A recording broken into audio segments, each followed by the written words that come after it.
जिवंत झालेल्या रुग्णाचा अखेर शहरातील इंदिरा मेमोरियल हॉस्पिटलमध्ये मृत्यू। शिरपूर शहरातील क्रांतीनगरमधील नातेवाईकांनी धुळ्यातील दवाखान्यात मृत घोषित केलेल्या रुग्णाचा अखेर दुसऱ्या दिवशी 22 नोव्हेंबर 2024 रोजी दुपारी शिरपूर शहरातील इंदिरा मेमोरियल हॉस्पिटलमध्ये मृत्यू झाला आहे। भगवान सिंग बिशन सिंग जाधव राहणार विकवेल अल्ले मुक्काम क्रांतीनगर शिरपूर असे मयत झालेल्या व्यक्तीचे नाव आहे। मयत भगवान सिंग बिशन सिंग जाधव हे धुळे येथील खाजगी रुग्णालयात उपचार सुरू असताना डॉक्टरांनी 21 नोव्हेंबर 2024 रोजी सकाळी 9:30 वाजच्या सुमारास रुग्णाची हालचाल होत नसल्याने घरी घेऊन जाण्याचा सल्ला दिला होता।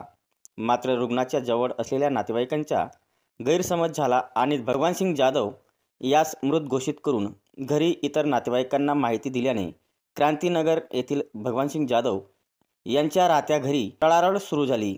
त्यानंतर तिरडी सजवून अंत्ययात्रेसाठी नातेवाईकांना सायंकाळी 5 वाजेची वेळ देण्यात आल्याने नातेवाईक अंत्ययात्रेसाठी गोळा झाले होते। मात्र धुळे येथून शववाहिकेतून मृतदेह आणताना शिरपूरजवळ 4 वाजच्या सुमारास रस्त्यात अचानक भगवान जाधव यांच्या मृतदेहाची हालचाल सुरू झाल्याने त्यास शहरातील इंदिरा गांधी मेमोरियल हॉस्पिटलमध्ये दाखल करण्यात आले होते।